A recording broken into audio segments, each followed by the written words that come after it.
الحمد لله نحمده ونستعينه ونستغفره ونؤمن به ونتوكل عليه ونعوذ بالله من شرور أنفسنا ومن سيئات أعمالنا من يهده الله فلا مضل له ومن يضلل فلا هادي له ونشهد أن لا إله إلا الله وحده لا شريك له ونشهد أن سيدنا ونبينا وإمامنا وسندنا ومولانا محمدا عبده ورسوله صلى الله تبارك وتعالى عليه وعلى آله وصحبه وبارك وسلم تسليما كثيرا كثيرا. أما بعد فأعوذ بالله من الشيطان الرجيم. بسم الله الرحمن الرحيم. واتل عليهم نبأ الذي آتيناه آياتنا فانسلخ منها فأتبعه الشيطان فكان من الغاوين. ولو شئنا لرفعناه بها ولكنه أخلد إلى الأرض واتبع هواه فمثله كمثل الكلب إن تحمل عليه يلهث أو تتركه يلهث ذلك مثل القوم الذين كذبوا بآياتنا فاقصص القصص لعلهم يتفكرون. صدق الله مولانا العلي العظيم. اس آیت مبارکہ میں جناب محمد الرسول اللہ صلی اللہ تعالی علیہ وسلم سے یہ کہا جا رہا ہے کہ آپ اپنی امت کے سامنے اس واقعے کو بیان فرمائیے جو قوم بنی اسرائیل میں پیش آیا تھا. پیغمبر علیہ السلام کو اس واقعے کی تفصیلات بتا دی گئی تھیں اور قرآن مقدس کی اس آیت مبارکہ میں بھی باری تعالیٰ نے اس واقعے کی جانب اشارہ فرمایا.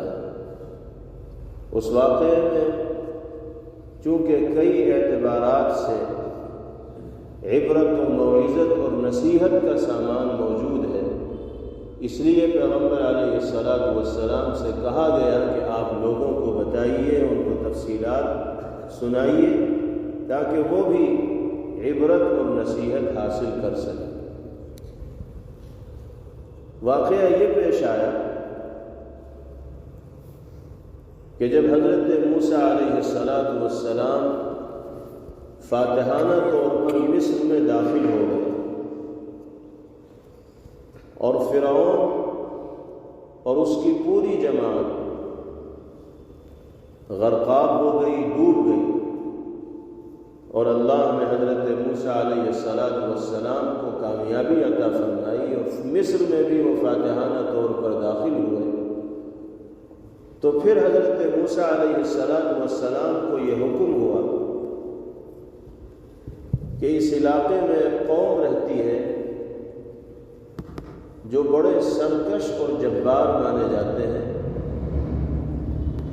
آپ اس قوم کے پاس جائیے، اپنی جماعت کو لے کر وہاں پہنچیے اور ان کو بھی اللہ کے دین کی دعوت دیجیے اور اپنا اور اللہ کا مطیع و فرمانبردار بنائیے. حضرت موسیٰ علیہ السلام نے اپنی جماعت کو تیار کیا اور جبارین پر چڑھائی کرنے کے لیے موسیٰ علیہ السلام نے پوری پلاننگ کر لی، منصوبہ بنا لیا. جب ان لوگوں کو پتہ چلا کہ موسیٰ علیہ السلام اپنی جماعت کے ساتھ ہمارے خلاف حلہ بولنے والے ہیں تو وہ پریشان ہوئے اور یہ سوچنے لگے کہ جب فرعون جیسی طاقت کو موسیٰ علیہ السلام نے ہزیمت و شکست سے دوچار کیا اور اس کی پوری جماعت ڈوب گئی، تو ہماری کیا حیثیت ہے؟ ہم تو بہت آسانی کے ساتھ ہار جائیں گے۔ اس لیے انہوں نے حضرت موسیٰ علیہ السلام سے مقابلے کے بچاؤ کے راستے تلاش کرنے شروع کیے۔ بنی اسرائیل میں ایک شخص تھا جو بڑا عابد و زاہد تھا اور بڑی معلومات اس کے پاس تھی۔ وہ اپنی قوم میں عبادت کے اعتبار سے اور علم کے اعتبار سے ممتاز مقام رکھتا تھا۔ اس کے پاس ایک اسم اعظم تھا، اس اسم اعظم کے واسطے سے جب وہ اللہ سے کچھ مانگا کرتا تھا تو اس کی دعائیں بھی مقبول ہوا کرتی تھی۔ تو اس قوم کے کچھ ذمہ دار لوگ بنی اسرائیل کے اس شخص کے پاس آئے جو مستجاب الدعوات تھا اور بڑا علم رکھنے والا تھا اور عبادت گزار تھا۔ قرآن کریم میں اس شخص کا نام تو ذکر نہیں کیا گیا، البتہ اس کے احوال بیان کیے گئے ہیں۔ بعض روایات میں اس کے نام کا بھی تذکرہ ملتا ہے، وہ نام ہے بلعام ابن باعورہ۔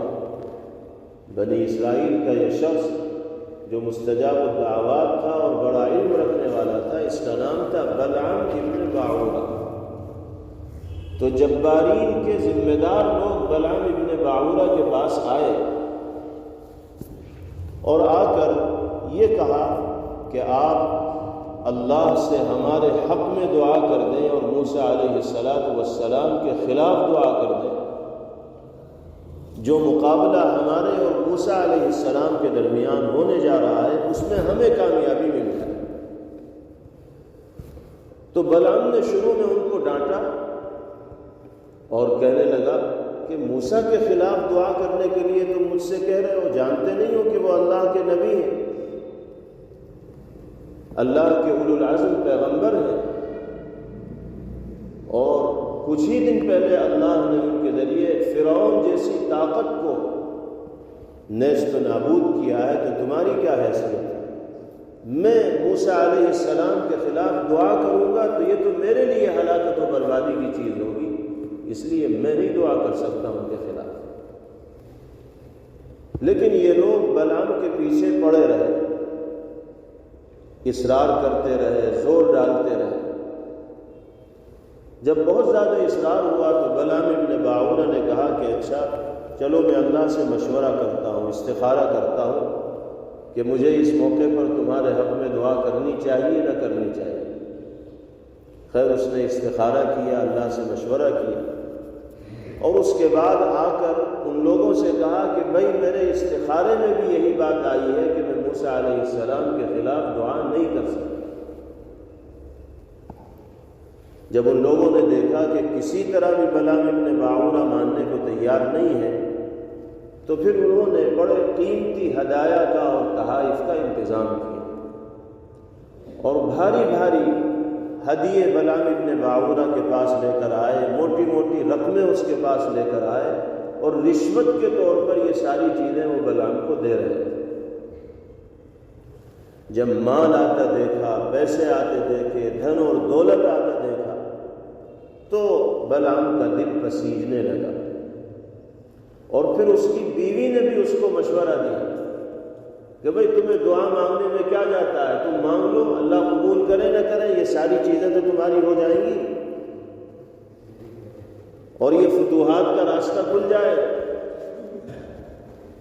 چنانچہ وہ اس مال و دولت کو دیکھ کر متاثر ہوا اور اس نے پھر حضرت موسیٰ علیہ السلام کے خلاف اور ان جبارین کے حق میں اسم اعظم پڑھ کر اللہ سے دعا شروع کی۔ لیکن قدرت کا عجیب کرشمہ ہوا جب اس نے اللہ کی بارگاہ میں ہاتھ اٹھا کر دعا مانگنی شروع کی تو جس طرح کی دعا وہ حضرت موسیٰ علیہ السلام اور ان کی جماعت کے سلسلے میں مانگ رہا تھا، خود بخود اس کی زبان سے موسیٰ علیہ السلام کا نام نہ نکل کر ان کے مخالفین کا نام نکلتا تھا، یعنی ان کی ہلاکت و بربادی کی دعا اس کی زبان سے نکلتی تھی۔ انہوں نے جب سنا کہ یہ تو ہماری ہلاکت و بربادی کی دعا کر رہا ہے تو وہ اس پہ چڑھ دوڑے کہ یہ تو کیا کر رہا ہے، اتنا مال دے دیا، اتنی موٹی رقمیں دے دی، اتنا تجھے تیار کیا اور اس کے باوجود تو ہماری ہلاکت کی دعائیں کر رہا ہے۔ وہ کہنے لگا کہ بھائی میری زبان میرے قابو میں نہیں ہے، میری زبان میرے قابو میں نہیں ہے، مانگنا تو وہی تھا جس کا دباؤ تمہاری طرف سے مجھ پر ڈالا گیا، لیکن کیا کروں، میری زبان سے نکل وہ رہا ہے جو اللہ چاہ رہا ہے۔ پھر اللہ نے اس شخص کو سزا میں مبتلا کیا، اسے عبرت کا نشان بنایا، اور عبرت کا ایسا نشان بنایا کہ اس کی زبان منہ سے باہر نکلی اور سینے پر لٹک گئی۔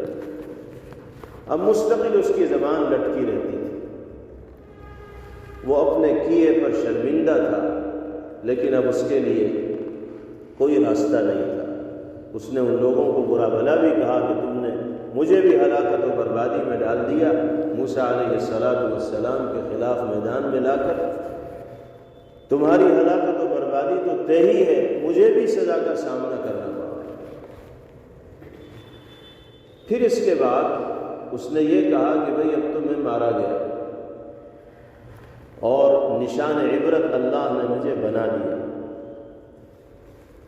اب آخری حربہ میں تمہیں دیتا ہوں، اسے استعمال کر کے دیکھ لو، بنی اسرائیل اگر قابو میں آئیں گے تو اس حربے سے قابو میں آ سکتے ہیں۔ وہ حربہ یہ ہے کہ اپنے سماج کی کچھ عورتوں کو تیار کرو جو سج سنور کر بنی اسرائیل کے مجمع میں جائیں اور ان کو گناہوں کی دعوت دیں۔ وہ جس طرح ان کو استعمال کرنا چاہیں اپنے آپ کو استعمال ہونے دیں، اور تمہاری عورتیں کسی طرح کی روک ٹوک نہ کریں۔ اگر وہ اس طرح کی بدکاری کے اندر ملوث ہو جائیں گے، گرفتار ہو جائیں گے، تو خود بخود وہ اللہ کے عذاب کے مستحق بنیں گے۔ اب یہی ایک راستہ تمہارے لیے بچ گیا۔ چنانچہ جبارین جس قوم کو کہا جاتا تھا، انہوں نے بلعام کی اس تجویز پر عمل کیا اور اپنے یہاں کی لڑکیوں کو تیار کر کے بنی اسرائیل کے درمیان بھیجا۔ انہوں نے گناہ کی دعوت دی، لوگوں کے دل ان کی طرف مائل ہوئے، اور بنی اسرائیل کا ایک سردار ایک لڑکی کے ساتھ بدکاری میں مبتلا ہو گیا۔ اس کا بدکاری میں مبتلا ہونا تھا کہ قوم بنی اسرائیل پر طاعون کی بیماری وبا کے طور پر اتار دی گئی۔ اتنی سخت وبا تھی کہ ایک ہی دن میں 70,000 بنی اسرائیلی اس طاعون کی وجہ سے مارے گئے۔ جب اتنی بڑی ہلاکت ہوئی تو لوگوں کو احساس ہوا کہ ہم نے بے حیائی کو اپنے سماج میں عام کر کے اور بدکاری میں ملوث ہو کر اللہ کے غضب اور غصے کو دعوت دی ہے۔ تو جس شخص نے بدکاری کا ارتکاب کیا تھا، پھر اس کو گرفتار کیا گیا، اس لڑکی کو گرفتار کیا گیا، اور دونوں کو پھر سولی پر لٹکایا گیا، اللہ سے معافی مانگی گئی، تب جا کر وبا کا سلسلہ ختم ہوا اور نارمل حالات آئے۔ یہ واقعہ اللہ رب العزت والجلال نے قرآن مقدس کی ان آیات میں ذکر فرمایا، اور اس سے ہمیں اور آپ کو اور دنیا میں بسنے والے انسانوں کو کئی پیغامات دیے گئے۔ پہلا پیغام اور پہلی نصیحت یہ کی گئی کہ کبھی بھی کسی انسان کو اپنے علم پر، اپنی عبادت پر، اپنے زہد پر، اپنے تقوی پر، اپنی پارسائی پر غرہ اور ناز نہ کرنا چاہیے، اس لیے کہ پتہ نہیں کب اللہ کس کو کس طرح کی آزمائش و امتحان میں مبتلا فرما دیں اور اس کا کیا حشر ہو۔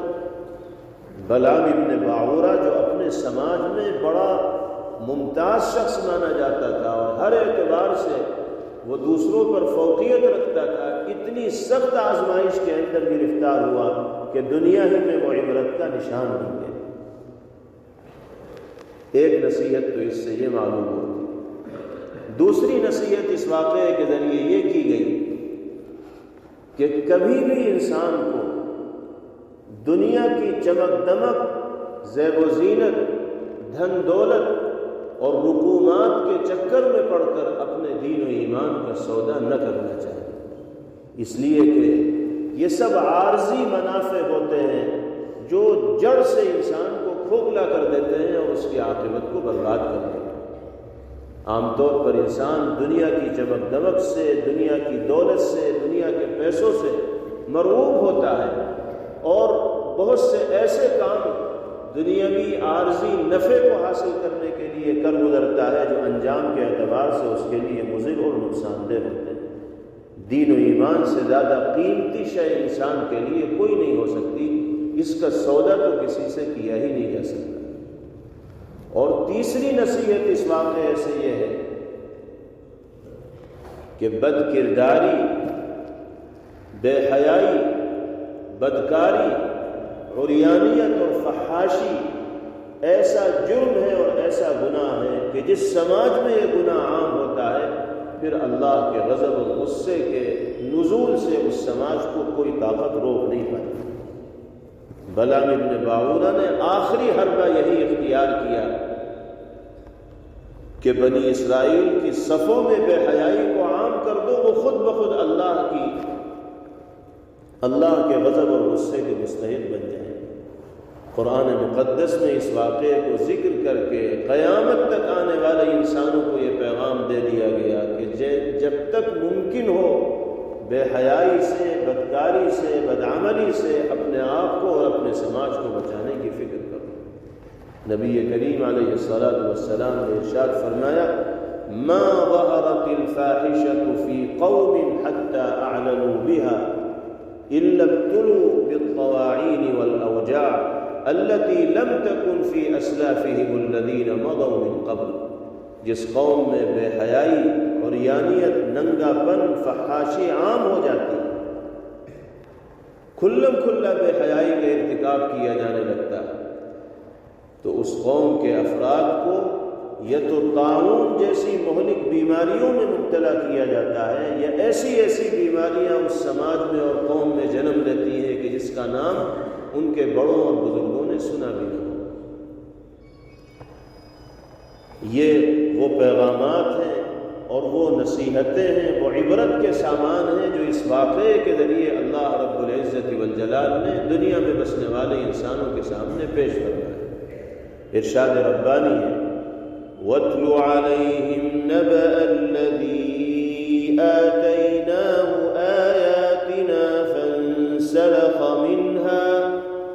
اے محمد صلی اللہ علیہ وسلم، آپ لوگوں کے سامنے اس شخص کی خبر بتلائیے، اس شخص کا واقعہ بتلائیے جس کو ہم نے اپنی قدرت کی نشانیاں عطا کی تھی، یعنی ہم نے اس کو بڑا علم دیا تھا، بڑا امتیازی مقام ہم نے اس کو عطا کیا۔ پھر اس نے کیا کیا؟ فَانْسَلَخَ مِنْهَا، وہ تو اس سے باہر نکل گیا، اس نے علم کی بھی قدر نہ کی اور جو مقام ہم نے اس کو دیا تھا اس کی بھی قدر نہ کی۔ فَأَتْبَعَهُ الشَّيْطَانُ فَكَانَ مِنَ الْغَاوِينَ۔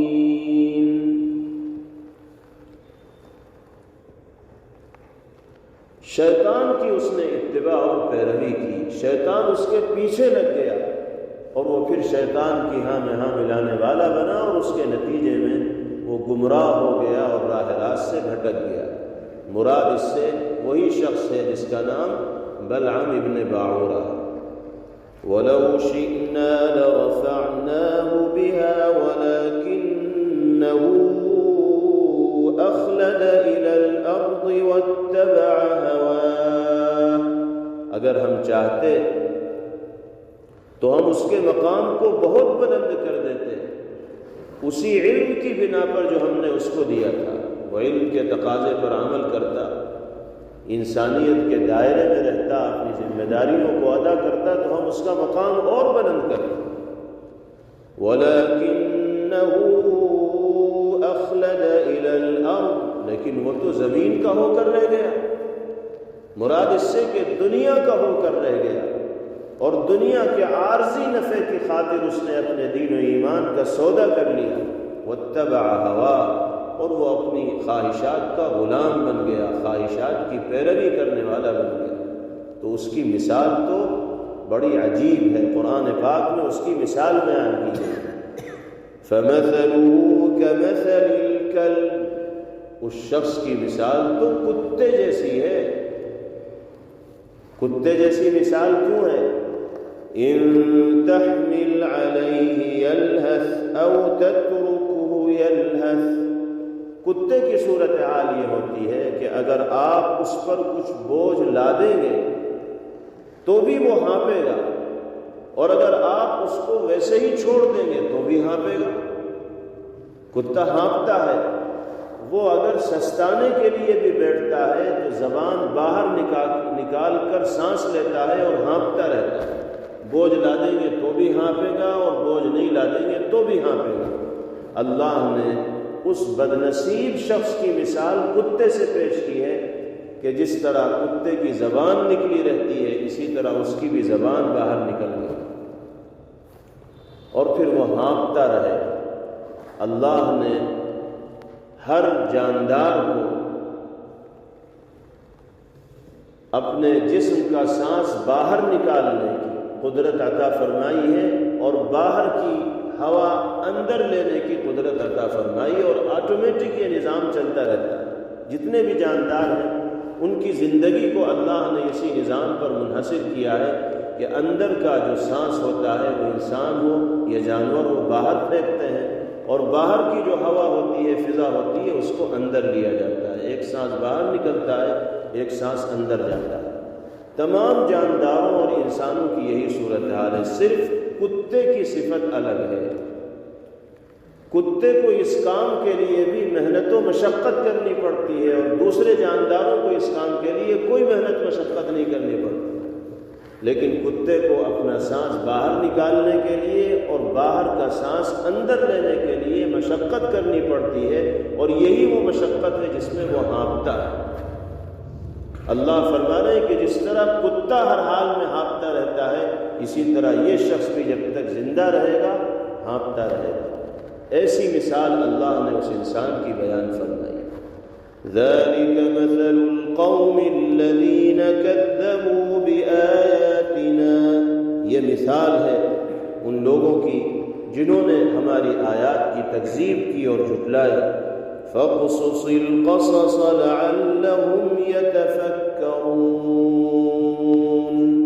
آپ لوگوں کے سامنے اس طرح کے واقعات بیان کرتے رہا کیجئے تاکہ لوگ غور کرنے والے بنیں اور فکر کرنے والے بنیں۔ تو اس واقعے کو بیان کرنے کا مقصد صرف واقعے کا تذکرہ نہیں ہے، بلکہ اس کا بنیادی مقصد وہ ہے جو شروع میں آپ کے سامنے بیان کیا گیا کہ اللہ اس واقعے کو ذکر کر کے یہ بتانا چاہتے ہیں کہ کبھی بھی انسان کو اپنے علم و عبادت پر ناز نہ کرنا چاہیے، ہر وقت ڈرتے رہنا چاہیے کہ کہیں وہ آزمائش کا نشانہ نہ بن جائے۔ اسی طرح انسان کو دنیا کی زیب و زینت، ٹیپ ٹاپ اور دنیاوی اور مادی منافع کو حاصل کرنے کے لیے اپنے دین و ایمان کا سودا ہرگز نہ کرنا چاہیے۔ اور تیسری نصیحت یہ کی گئی کہ بے حیائی سے، بدکاری سے، فحاشی سے اور عریانیت سے اپنے آپ کو اور سماج کو بچانے کی فکر کرنی چاہیے، ورنہ اللہ کے غضب اور غصے کا لازمی طور پر سامنا کرنا چاہیے۔ اللہ تعالی ہم سب کو ان نصائح پر عمل کرنے کی توفیق نصیب فرمائے، اور پاکیزہ زندگی گزارنا باری تعالی ہمارے لیے آسان فرمائے۔